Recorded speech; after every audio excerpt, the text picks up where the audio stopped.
They say that in the underworld, silence is a weapon. But in the autumn of 1949, silence was the sound of a slowly tightening noose around the neck of Harlem. If you were standing on the corner of 125th Street and Lenox Avenue on a rainy Tuesday night in October, you wouldn't have seen the war. There were no gunshots echoing off the brownstones. There were no bodies lying in the gutters, at least not yet. But make no mistake, Harlem was under siege. And the man holding the gates, the man they called the godfather of Harlem, Ellsworth Bumpy Johnson, was running out of time. To understand why this specific night matters, why this story was buried in the classified files of the underworld for decades, you have to understand the mechanics of the city back then. New York wasn't just a city, it was a pie, carved up by hungry men with sharp knives. Downtown you had the five families, the Italians, led by the ruthless intellect of the Genovese crime family. Uptown you had Bumpy. For years the arrangement was simple, almost elegant in its brutality. The Italians controlled the ports, the connections in Sicily, and the raw heroin pipeline. Bumpy controlled the distribution in the black neighborhoods. He was the CEO of the streets, but the Italians, they were the bank.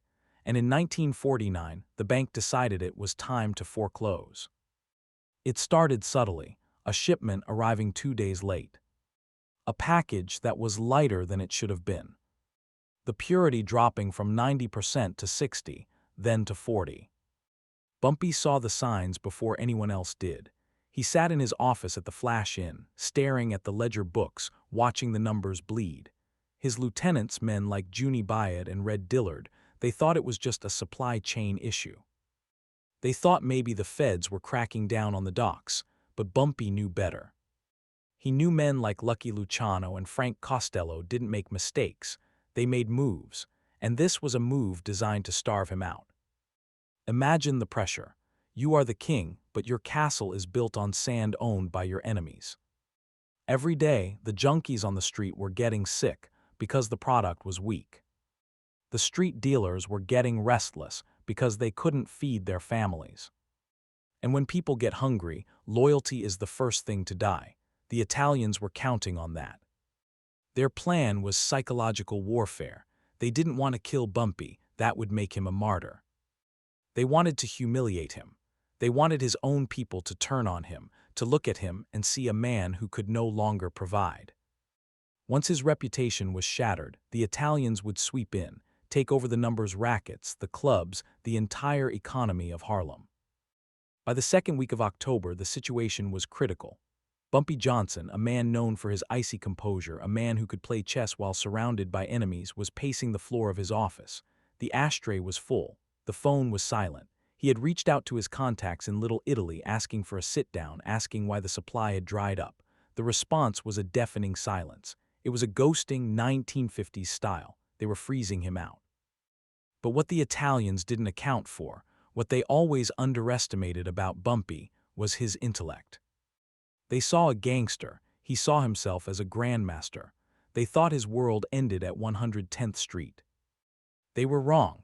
While the Italians were looking at Sicily, Bumpy was looking at a map of the world. He knew that the global landscape of crime was shifting. The war had changed everything. Old alliances were broken, and new powers were rising in the ashes of Europe. Late one night, a courier arrived at the back door of the Flash Inn. He wasn't one of the usual runners. He was a dock worker, a man with grease under his fingernails and fear in his eyes. He didn't ask for money. He simply handed a sealed envelope to the bouncer and disappeared into the rain. The envelope didn't have a return address.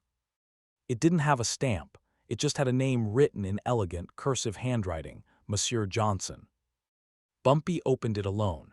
Inside there was no threat, no demand for money. There was a single sheet of paper with a time and a location. Pier 17, midnight, come alone. And at the bottom, a signature that would eventually haunt the dreams of every DEA agent in the country, the Corsican. Most men would have seen a trap. Pier 17 was a graveyard at night. It was desolate, dark, and far away from Bumpy's power base. Going there alone was suicide.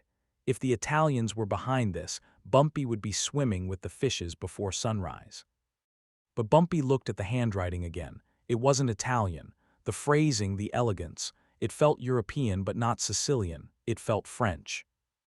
Bumpy made a decision that night that defied logic. He didn't call his army. He didn't load up a car with Tommy guns. He put a single .38 caliber snub-nose revolver in his co. At pocket, put on his fedora, and walked out into the rain. He told his driver to stay behind. He drove himself, his black Cadillac cutting through the mist like a hearse. Why take the risk? Because desperation clarifies the mind. Bumpy knew that staying in the flash-in meant a slow death by starvation. Going to the pier meant a 50-50 chance of a quick death or a miracle. He chose the gamble. As he drove down the West Side Highway, the city looked different. The lights of the skyline were blurred by the rain, looking like distant stars he could never reach. He thought about his legacy. Was he just a thug who got lucky, or was he a businessman who could swim with the sharks? The Italians called him the nigger godfather behind his back, a slur meant to remind him of his place. Tonight, he was going to see if he could rise above that place. He arrived at Pier 17 at 11:55. The engine of his Cadillac ticked as it cooled down. The smell of the harbor, salt, rotting wood, and diesel filled the air. The fog was so thick you could barely see the water.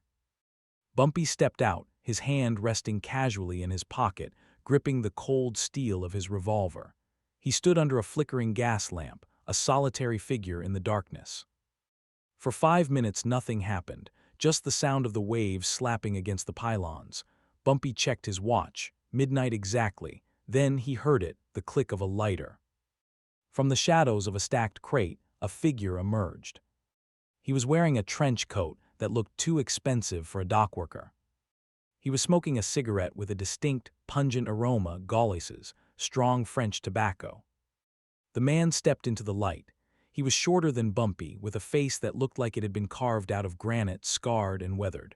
But his eyes were intelligent, sharp, and dangerously calm. "Monsieur Johnson," the man said. His accent was thick, heavy with the sounds of the Mediterranean coast of France. "You are punctual. I admire that in a man of your profession." Bumpy didn't smile. He kept his eyes locked on the stranger's hands. "You know who I am," Bumpy said, his voice low and steady. "But I don't know you, and I don't like mysteries." The man took a long drag from his cigarette and exhaled the smoke into the fog. "There are no mysteries, only opportunities disguised as secrets. My name is Lucien, but in Marseille they call me the chemist." The chemist, the name didn't mean anything to the police yet, but in the underworld of Europe it was legendary. Lucien was part of the Union Corse, the Corsican Mafia. While the Italian Mafia in New York was obsessed with tradition and hierarchy, the Corsicans were obsessed with efficiency and chemistry. They had just figured out a way to refine opium from Turkey into heroin that was 98% pure, white gold, and they were looking for a market. "I know your situation," Lucien said, stepping a little closer. "The Genovese family, they are squeezing you, they are choking your supply. They want to turn you into a beggar in your own kingdom." Bumpy tightened his grip on the gun. "You seem to know a lot about my business." "I make it my business to know where the vacuum lies," Lucien replied. "The Italians, they are greedy. They dilute their product. They treat their partners like servants. I am here to offer you a different path, a direct line, from my labs in Marseille to your streets in Harlem. No middleman, no Italians, pure product, half the price." It sounded too good to be true. In Bumpy's world, when something sounds too good to be true, it's usually the bait before the trap snaps shut. "And why me?" Bumpy asked.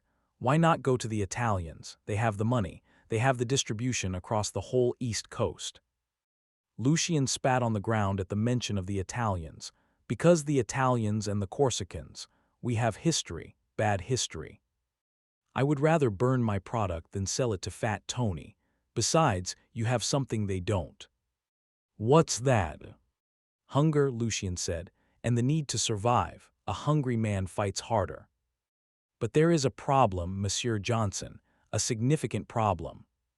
Bumpy narrowed his eyes. "What problem?"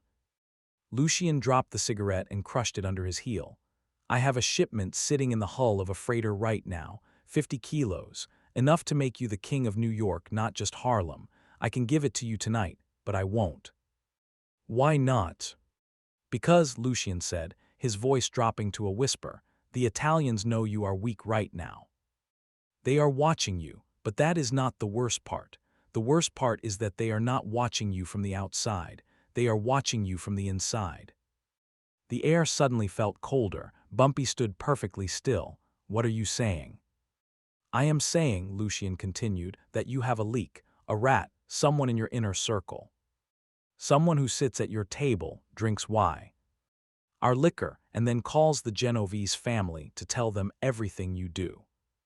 If I give you this product now, the Italians will know within the hour. They will hit you, steal my product, and kill us both. I cannot do business with a man who cannot clean his own house." Bumpy's mind raced. His inner circle was tight. Junie, Red, Whispers, stick-up artists, childhood friends, men he had bled with. The idea that one of them was a traitor was impossible. "You're lying," Bumpy said. "My men are loyal." Lucien smiled, a sad, cynical smile.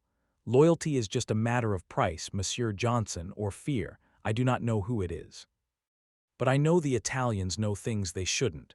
They knew about your meeting last week in Queens. They knew about the drop in the Bronx that got busted. How?"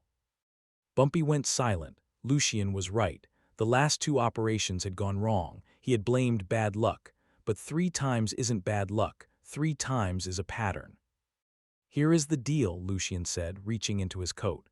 Bumpy tensed, ready to draw, but Lucien only pulled out another cigarette. "You have 24 hours. Find the rat. Eliminate the rat. Show me that your house is secure. If you do, the shipment is yours. If you don't, I sail back to France and you fall to the Italians." "How am I supposed to find a rat in 24 hours without tearing my whole organization apart?" Bumpy asked. Lucien lit his cigarette, the flame illuminating his scarred face for a brief second. "That is for you to figure out. You are the king of Harlem, aren't you? Prove it." And with that, the Corsican turned and walked back into the darkness. Bumpy stood alone on the pier. The deal of a lifetime was within his grasp. The French connection. It could change history. It could make him untouchable. But first, he had to do the one thing that breaks a man's heart more than anything else. He had to look into the eyes of the people he loved, the people he trusted, and decide which one of them deserved to die. As Bumpy drove back to Harlem that night, the rain fell harder, washing away the dirt of the city, but unable to wash away the suspicion growing in his gut. He wasn't thinking about the money anymore. He was thinking about a strategy. A way to flush out a traitor without alerting them. He needed a test, a psychological trap. By the time he reached the flash-in, Bumpy Johnson had a plan. It was cruel, it was dangerous, and it relied on a simple principle of human nature: greed makes people careless. He would use the very shipment he didn't have yet as the bait. He walked into his private room. His top 3 lieutenants were waiting for him. There was Junie Byad, his right hand, a man who had taken a bullet for him in '45. There was Red Dillard, the muscle, a guy who didn't talk much but whose loyalty was legendary. And there was a new rising star, a sharp kid named Whispers, who handled the numbers and the money. They looked up as Bumpy entered. They saw the water dripping from his hat. They saw the cold look in his eyes. "Boss," Junie said, standing up, "where have you been? We were worried." Bumpy took off his coat and hung it up slowly. He poured himself a drink, but he didn't offer them one. He turned around and looked at the 3 of them, 3 faces he had known for years. One of them was a liar. One of them was selling him out to the Italians. "I have good news," Bumpy lied smoothly. "I found a new supplier, a big one. The shipment comes in tomorrow night." He saw their eyes light up. Hope, relief, greed, it was all there. But Bumpy continued, leaning against his desk, "It's complicated. The shipment is being split into 3 parts. I can't be at all 3 places at once. So I need you 3 to handle it. This is the most important night of our lives, gentlemen. Do not mess this up." This was the beginning of the mind game. The trick wasn't just to give them orders. The trick was to give them different orders. Bumpy was about to play a game called the Three Envelopes. It's an old intelligence trick used by spies during the war, but Bumpy was bringing it to the streets of Harlem. He called them into his office one by one. First was Junie. Bumpy closed the door. "Junie, I need you to take the truck to the warehouse on 125th Street. The pickup is at 2:00 a.m. sharp. Don't be late." Junie nodded, serious, committed. "You got it, Bumpy." Next was Red. Bumpy brought him in. "Red, listen to me. The main load is coming in at the Queensboro Bridge. Under the ramp, 2:00 a.m. You take the heavy hitters with you." Red grunted his affirmation. "Consider it done, boss." Finally, Whispers, the kid with the smart mouth and the quick brain. Bumpy looked at him, searching for a flinch, a sign of guilt. "Whispers, you've got the most dangerous spot. Central Park, the boathouse. 2:00 a.m. It's open ground, be careful." Whispers smiled, that confident, easy smile. "Don't worry, Bumpy, I'll handle it." 3 men, 3 different locations. 125th Street, Queensboro Bridge, Central Park. But the truth was there was no shipment. Not at 2:00 a.m. Not at any of those places. Bumpy wasn't sending them to pick up heroin. He was sending them to deliver a message. The plan was simple. Bumpy would sit by the phone and wait. He knew the Italians wouldn't be able to resist. If the Genovese family showed up at 125th Street, he would know Junie was the rat. If they hit the Queensboro Bridge, it was Red. And if the police or the mob swarmed the Central Park boathouse, then he would know it was Whispers. It was a perfect trap, but traps are dangerous things. Sometimes the animal you catch isn't the one you were hunting. And sometimes the trap snaps back on your own hand. As the clock ticked towards 2:00 a.m., Bumpy Johnson sat in the darkness of the flash-in, a bottle of whiskey on the desk, waiting for the phone to ring. Waiting to find out which part of his heart he had to cut out. The hardest part of a betrayal isn't the knife in the back, it's the waiting. It's the silence that hangs in the air before the blade drops. It was 1:30 in the morning. Harlem was asleep, dreaming under the relentless October rain. But inside the private back room of the flash-in, time had stopped. Bumpy Johnson sat behind his mahogany desk, a statue carved out of suspicion and smoke. The bottle of whiskey was still there, untouched. He wasn't drinking. He needed his mind sharp. He needed his nerves to be like steel cables. On the desk, there was a black rotary phone. That phone was the only lifeline he had left. In the next hour, it would either ring with news of a successful pickup, or it would ring with the sound of his empire collapsing. But Bumpy knew the truth. There was no pickup. There was no heroin coming tonight. There were only 3 empty locations and 3 men standing in the rain, waiting for a ghost. Bumpy had sent his eyes out into the night, low-level runners, kids who didn't know the full score, armed with pockets full of dimes and orders to watch from the shadows near payphones. Their instructions were simple: watch the location. If the cops show up, call. If the Italians show up, call. If nothing happens, call. 1:45 a.m. The silence in the office was deafening. The only sound was the hum of the neon sign outside, buzzing against the windowpane. Bumpy lit another cigarette. His hands didn't shake. They never did. He thought about Junie Byad. Junie had kids. He thought about Red Dillard. Red had a mother he took to church every Sunday. He thought about Whispers. The kid was smart, ambitious, maybe too ambitious. He reminded Bumpy of himself 20 years ago. Please God, Bumpy thought, don't let it be the kid. 1:55 a.m., 5 minutes to the appointed time. The phone rang. The sound was like a gunshot in the small room. Bumpy let it ring twice before picking it up. He didn't say hello, he just listened. "Boss," a voice crackled on the line. It was Shorty, one of his runners watching 125th Street. "It's quiet here. Junie's truck is parked. He's just sitting there. No cops, no Italians, just rain." Bumpy exhaled, a thin stream of smoke escaping his lips. "Keep watching," he said, and hung up. So Junie was clean. 125th Street was the location he gave Junie. If Junie was the rat, The Italians would be swarming 125th Street right now to hijack the load. But they weren't there. Junie was loyal. 2 minutes later, the phone rang again. "Talk to me," Bumpy said.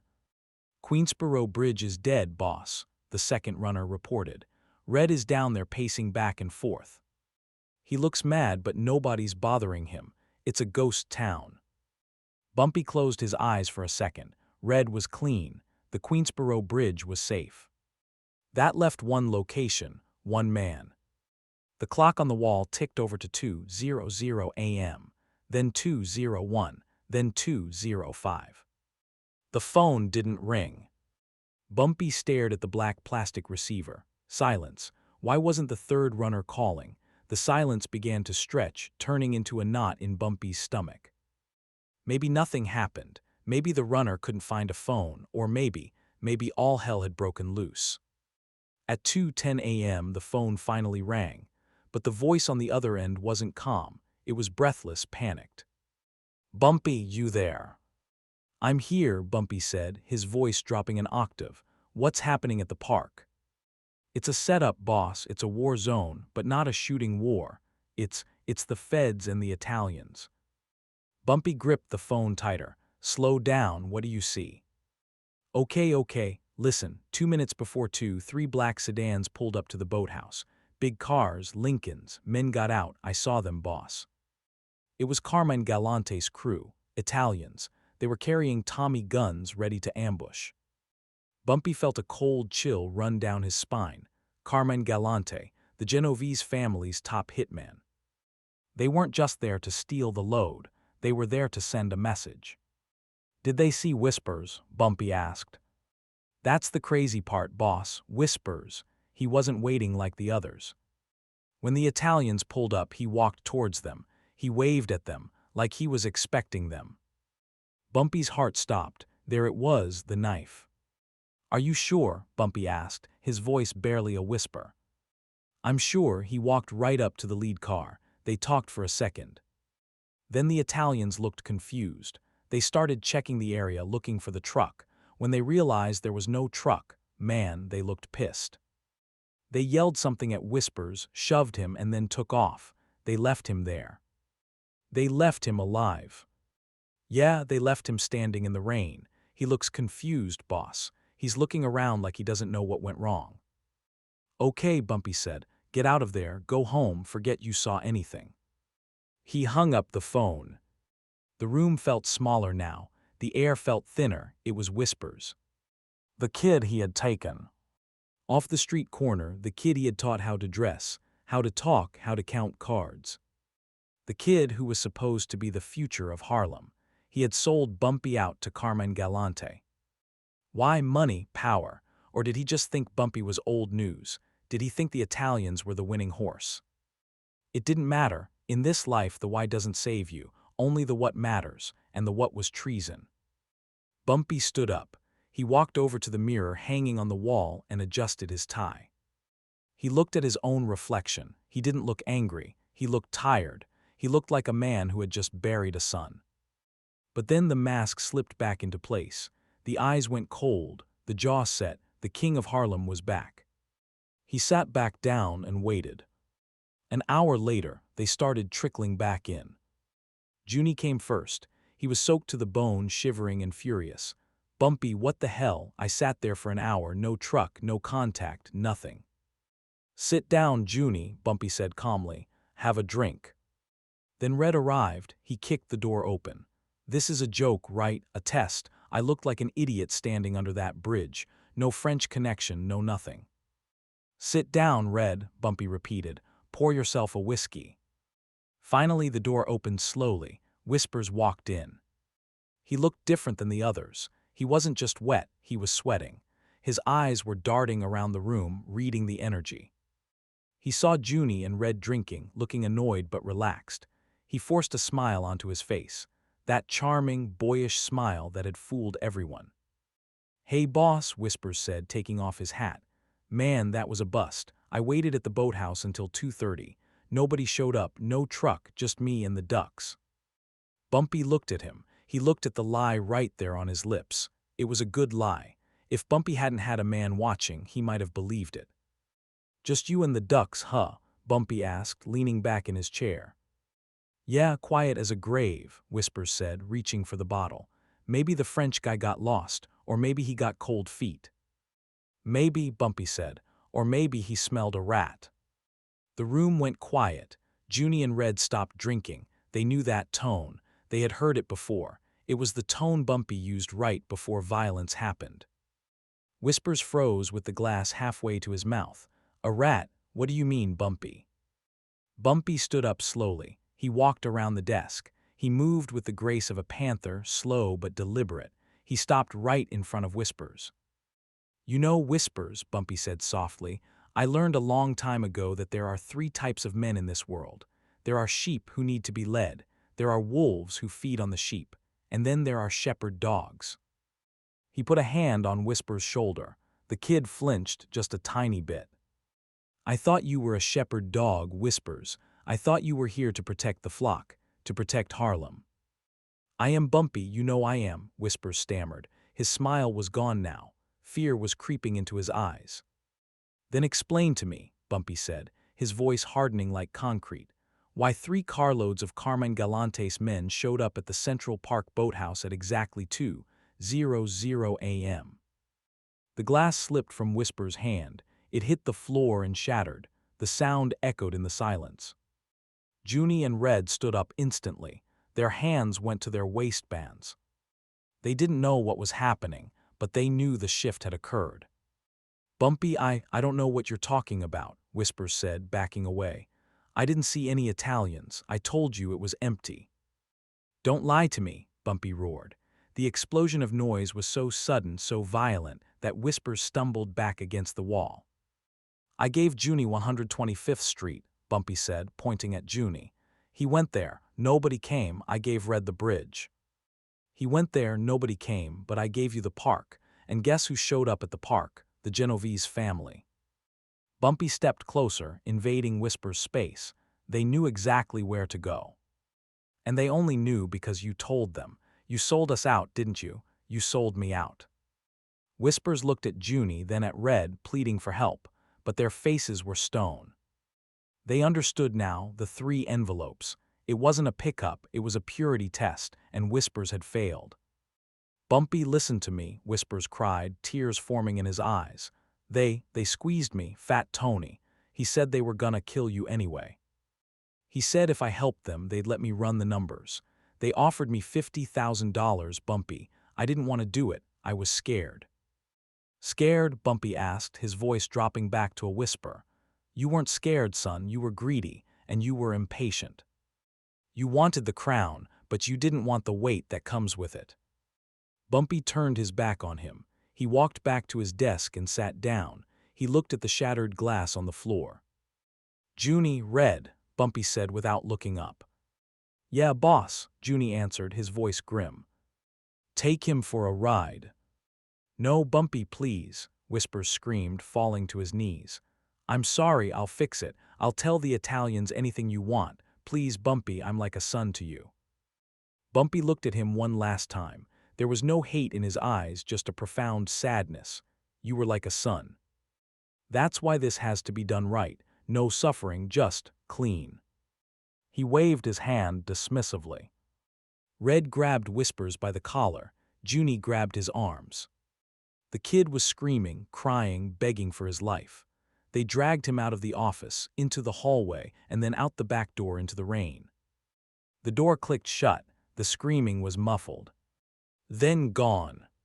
Bumpy sat alone in the office. He poured himself a drink. His hand was steady. He took a sip. It tasted like ash. He picked up the phone again. He dialed a number he had memorized from the note on the pier. It rang once. "It is done," Bumpy said into the receiver. "The house is clean." There was a pause on the other end. Then, the thick French accent of Lucien the chemist spoke.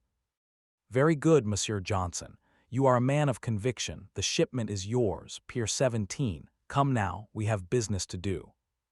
Bumpy hung up. He put on his hat, he put on his coat, he checked his revolver.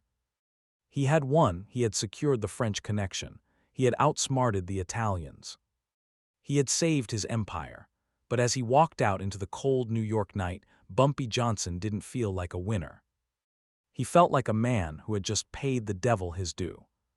The rat was dead, the deal was on, but the war was just beginning. 3 a.m. The rain had finally stopped, leaving the city slick and black like crude oil. Bumpy Johnson stood once again on Pier 17, but this time the dynamic had shifted. 3 hours ago, he was a desperate man pleading for a lifeline. Now, he was a man who had cleaned his house with blood. Lucien the chemist was waiting. The crates were there, 50 kilos of pure, unadulterated French heroin. It was enough to flood Harlem for months. It was enough to make the Italians irrelevant. "It is done," Lucien asked, his voice cutting through the damp air. "It's done," Bumpy replied. His voice was flat, devoid of emotion. "The rat is gone." Lucien nodded slowly. He didn't ask for details. Men like him didn't need to know the gruesome specifics. They only cared about the results. He signaled to his men. The crates were moved into the trunk of Bumpy's Cadillac. "You are a dangerous man, Monsieur Johnson," Lucien said, handing Bumpy a piece of paper with a new phone number on it. "The Italians, they play checkers, they smash and they grab. You play chess. This is the beginning of a beautiful friendship." Bumpy took the paper. He didn't smile.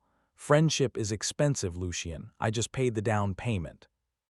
As Bumpy drove away from the pier, the weight of the car was heavier, but the weight on his soul was crushing. He had secured the deal. He had saved his empire. But as he drove past the streetlights of 125th Street, passing the corner where he first met Whispers as a shoeshine boy 10 years ago, Bumpy realized the true cost of power. It wasn't money, it wasn't violence, it was isolation. To be the king, you have to be willing to kill the prince. The next morning, the streets of Harlem woke up to a new reality. The product hit the streets by noon. It was strong, it was pure, and it was cheap. The junkies couldn't believe it. The dealers couldn't count the money fast enough. Downtown in the social clubs of Little Italy, the mood was very different. Fat Tony Salerno and the Genovese capos were confused. They had cut Bumpy off. They had turned his own man against him. They were expecting Bumpy to come crawling on his knees, begging for terms. Instead, Harlem was awash in product they didn't supply. They tried to call Whispers to find out what was happening. No answer. They sent a car to his apartment. Empty. They realized with a sinking feeling that they had been outplayed. They didn't know where the drugs were coming from. They didn't know who Bumpy was working with. For the first time in history, the Italian mob was locked out of Harlem not by force, but by a ghost supply chain they couldn't touch. Bumpy Johnson had done the impossible. He had created the first iteration of the French Connection, years before it became a headline. He had bypassed the Mafia and gone straight to the source. Now let's step back and look at the chessboard. What Bumpy Johnson did that night in 1949, whether you believe every detail of this story or view it as a legend of the streets, teaches us something profound about power. Most gangsters of that era were thugs. They used brute force. If a door was locked, they kicked it down. But Bumpy was a strategist. He understood that information was more valuable than ammunition. Think about the 3 envelopes trick. It's a classic counterintelligence maneuver. It's something the CIA or the KGB would use during the Cold War. Bumpy applied high-level espionage tactics to street-level warfare. He didn't just guess who the traitor was. He forced the traitor to reveal himself. He turned the Italians' own aggression into the evidence he needed. But this story also asks a difficult question about leadership. We often romanticize figures like Bumpy Johnson. We see the suits, the cars, the swagger. We see him as a Robin Hood figure fighting against the oppression of the Italian mob, and in many ways he was. He stood tall when society wanted him on his knees. However, look at the tragedy of Whispers. A young man, talented, ambitious, seduced by the enemy. In a normal world, he might have been fired. He might have been exiled. But in the world of the Black Mafia, there is no resignation letter. There is only the exit. Bumpy didn't want to kill him. You could hear it in his voice. He loved that kid, But Bumpy knew that mercy is a luxury a king cannot afford. If he let whispers live, he looked weak. If he looked weak, the Italians would attack. To save the many, he had to sacrifice the one. This is the Machiavellian paradox. Is it better to be loved or feared? Bumpy Johnson spent his whole life trying to be both. But on that rainy night in October, he chose fear. He chose survival. The alliance with the French held for years. It gave Bumpy the independence he craved. It made him a millionaire many times over. But those who knew him best said that after 1949, Bumpy changed. He became quieter. He spent more time playing chess alone at the Flash Inn. Maybe he was replaying the moves. Maybe he was wondering if there was a way to win the game without sacrificing his pawn. Or maybe he was just waiting for the day when someone would hand him an envelope with the wrong location, and the cycle would start all over again. So here is the question I leave you with tonight. Put yourself in Bumpy Johnson's shoes. It's 2:00 a.m. You have the proof. You know the kid you raised, the kid you trusted, has sold you out to your worst enemies. You know that if you let him go, your empire falls. Do you pull the trigger, or do you find another way? Was Bumpy a monster for killing whispers, or was he a necessary evil in a world that allowed no weakness? Let me know your verdict in the comments below. I read every single one.